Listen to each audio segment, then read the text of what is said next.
Bonjour à tous, merci pour votre présence pour cette conférence dédiée à la gestion des compétences à l'ère de l'industrie 4.0. Donc très rapidement pour introduire ce sujet qui est un sujet qui comporte énormément d'enjeux. L'idée c'est de poser un petit peu le cadre. On voit que l'édition du salon de Mulhouse cette année, c'est de placer l'humain au centre des processus de fabrication. Et aujourd'hui, on peut le voir un peu partout dans le salon, des équipements à des millions d'euros, des logiciels, tout ce qui est en train de révolutionner aussi les modes de production. Mais finalement, l'humain, qui est le réceptacle de toute cette transformation, finalement, aujourd'hui, à 90% des cas, il est suivi sur de l'Excel, du papier. On n'est pas capable de pouvoir monitorer ou de prévoir cette transformation des métiers-là. Donc l'objectif de cette conférence-là, c'est vraiment de reprendre tous les grands enjeux liés à la gestion des compétences de manière générale et quelles sont les meilleures pratiques après avoir vu une centaine de sites sur cette gestion des compétences-là. Donc l'idée, c'est de placer un petit peu le contexte. On est dans un environnement industriel qui est extrêmement tendu, avec plusieurs incertitudes au niveau du marché. Donc on est sur une reprise post-Covid, où la plupart des sites se retrouvent à devoir réembaucher massivement des personnes, avec un marché du travail qui est, on va dire, aujourd'hui tendu. On n'arrive pas à prévoir finalement l'hiver qui va venir par rapport au coût des matières premières, au coût de l'énergie, à quel point ça va impacter les commandes clients, l'activité industrielle et donc finalement la meilleure gestion de ces ressources-là. Dans un second temps, on va aussi avoir une transformation massive des métiers. Donc aujourd'hui, des nouveaux métiers, on parle d'intelligence artificielle, on parle de robotisation, donc des métiers de l'industrie 4.0 et du digital, avec notamment une volonté, en tout cas, et on le voit notamment chez les métallurgistes, une volonté de reposer, de redéfinir ces métiers en incluant des notions de soft skills, par exemple, des notions de communication, donc de redéfinir ces métiers-là. Donc il y a un énorme chantier pour les industriels de la métallurgie, dont l'échéance est de 2024. Et finalement, quand on voit les outils qui sont utilisés dans le terrain aujourd'hui, c'est impossible sur de l'Excel ou du papier d'avoir une base commune à tous les sites qui permet d'avoir un standard sur qu'est-ce qu'une compétence. Donc, on a un besoin en visibilité. Le troisième point que je souhaiterais évoquer, c'est celui aujourd'hui de la prise de conscience climatique. Énormément de nouvelles normes, les manières de produire vont complètement évoluer dans les nouvelles années, avec des nouveaux métiers aussi. On le voit aussi d'un point de vue légal avec justement une nouvelle loi concernant le passeport de prévention santé qui va devenir obligatoire. Donc l'idée d'avoir une historisation des preuves de toutes les formations en santé et sécurité d'un collaborateur. Donc avoir cette traçabilité-là qui devient de plus en plus critique aujourd'hui chez les industriels. Et finalement, pour finir mon point, on va parler du contexte industriel aujourd'hui, comme on l'a en France, avec des populations vieillissantes, plusieurs départs à la retraite, donc une obsolescence des compétences qu'on a. Parallèlement à ça, le renouvellement des équipes, comme je le disais précédemment, est extrêmement complexe. La difficulté de recruter sur des métiers tendus, on peut parler des soudeurs par exemple ou autres. Et donc l'idée c'est que l'impact il est direct sur votre productivité, sur votre continuité de produire et sur votre compétitivité.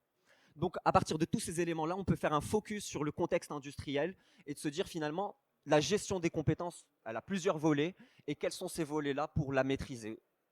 Donc je vais passer à mon usine, comme vous pouvez le voir. Donc initialement, pour parler des enjeux opérationnels, on va parler des enjeux de gestion des compétences et de la polyvalence. Le premier enjeu qu'on voit aujourd'hui sur une bonne gestion des compétences, c'est déjà de formaliser ces compétences. Qu'est-ce qu'une compétence? Qu'est-ce qui me permet de passer d'un niveau 1 ou à un niveau 2? Est-ce que c'est clair? Est-ce que c'est défini? Donc là, c'est la première étape, de définir qu'est-ce que sa compétence, qu'est-ce qu'un savoir-faire. Suite à ça, quand on a défini ces compétences, on peut voir là où est-ce qu'on est le plus à risque. Donc identifier ce qu'on appelle des compétences critiques qui vont devenir votre priorité à sécuriser. Parce que votre savoir-faire, c'est votre valeur ajoutée. Un savoir-faire qui est perdu, ben finalement, c'est votre valeur ajoutée qui est perdue également. Donc, à partir de ces compétences-là critiques, on va pouvoir piloter la montée en compétences en les priorisant et avoir des plans de formation. Ce qui me permet d'enchaîner avec le deuxième volet de la gestion des compétences, qui est la formation. La formation est clé parce que c'est là où on s'assure que la connaissance est transmise. Aujourd'hui, ce qu'on voit généralement en usine, c'est que les plans de formation sont établis par rapport aux entretiens individuels et non en lien avec ce qui se passe dans le terrain. J'évoquais juste avant les compétences critiques, et là, l'idée d'une bonne gestion des compétences, c'est de partir des besoins du terrain, court terme et long terme, et de pouvoir justement y associer ces plans de formation. Suite à ça, On a aussi des enjeux qui sont des enjeux de qualité, de s'assurer que finalement la connaissance qui est distribuée ou qui est partagée au niveau du site, c'est la bonne connaissance, c'est la dernière version, et de s'assurer qu'elle est prise en compte par l'ensemble des collaborateurs. Donc là, c'est vraiment de la traçabilité sur vos processus qui vous permet d'avoir des preuves finalement de formation qui sont tracées et qui vous permettent de mieux vivre les audits, qualité, type ISO 9001, EN 9100 pour l'aéronautique, ATF pour l'aéronautique, l'automobile, etc. Le troisième volet de la gestion des compétences, c'est qu'une fois que je sais qui sait faire quoi, qui est formé sur quoi, on est capable de définir qui est capable d'aller travailler où. Donc on va parler de planning d'affectation. Le planning d'affectation est clé parce qu'une fois que j'ai identifié ma charge à produire, quels humains je mets en face. Quand c'est fait de tête, on ne pousse pas la polyvalence. Quand c'est fait sur des Excel, ça prend énormément de temps. Et donc là, l'idée, c'est, grâce à cette formalisation, d'avoir une information qui est finalement accessible, de pouvoir prendre des décisions factuelles qui prennent en compte des contraintes, absentéisme, formation, expiration de compétences, etc. Et donc de pouvoir anticiper ses besoins sur plusieurs semaines. Et l'idée, c'est aussi de favoriser la communication à l'intérieur du site, donc des échanges entre équipes ou entre sites, et de favoriser la mobilité finalement inter-site ou inter-usine. Et donc finalement, ça permet de se prémunir contre tous les risques liés aux contraintes du quotidien, notamment l'absentéisme qui est aujourd'hui un vrai fléau en usine. Et finalement, c'est de pouvoir avoir tous les éléments qui permettent d'être dans une approche ou une démarche d'amélioration continue.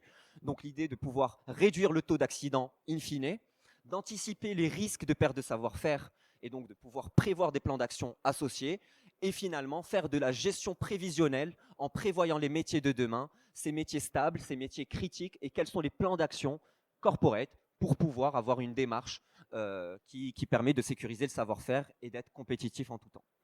Donc, finalement, pour arriver à ces objectifs-là, pour répondre à ces enjeux-là, la démarche est plutôt simple pour reprendre les éléments que j'ai présentés. Donc, la première étape, c'est vraiment de venir formaliser votre savoir-faire, de vous poser en équipe pluridisciplinaire, de définir une compétence, de se mettre d'accord dessus.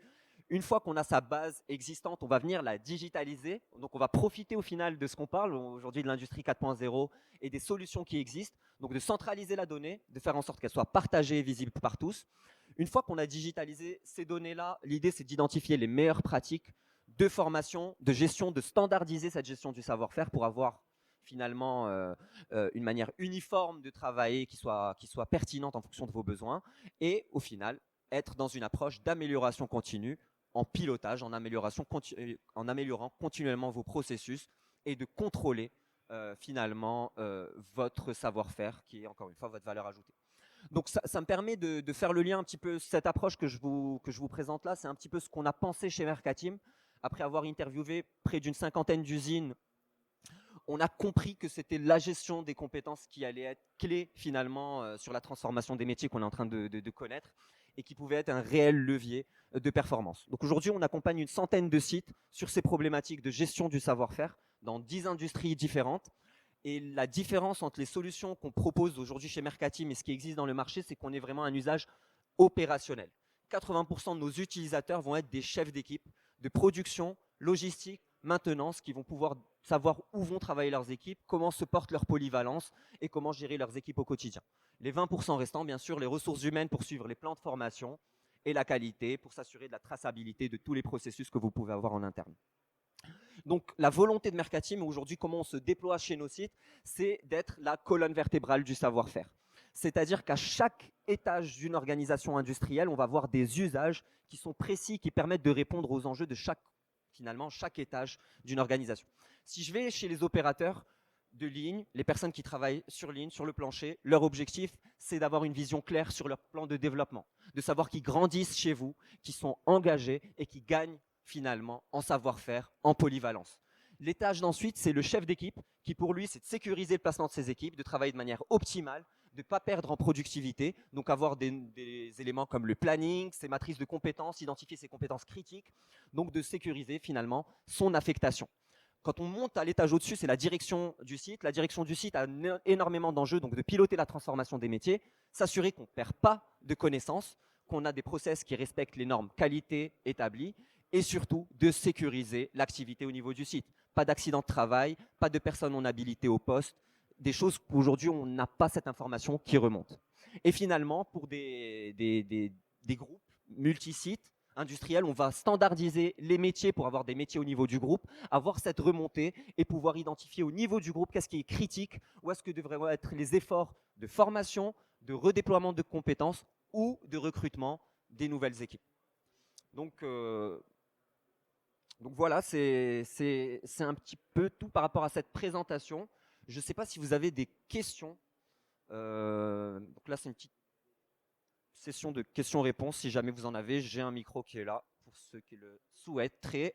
Et sinon, si jamais vous voulez en apprendre plus sur notre approche, sur Mercateam, sur les cas d'usage, il y a un petit QR code, donc n'hésitez pas à le scanner. Ça prendra un point d'échange et l'idée, c'est d'en discuter et surtout de partir de vous. Parce que la gestion des compétences, elle est propre à chaque entreprise. Chaque entreprise a ses compétences, sa manière de les gérer. Et le secret d'une digitalisation bien réussie, c'est de partir de ses besoins réels et d'y répondre. Voilà. Je vous remercie. Voilà. Merci beaucoup.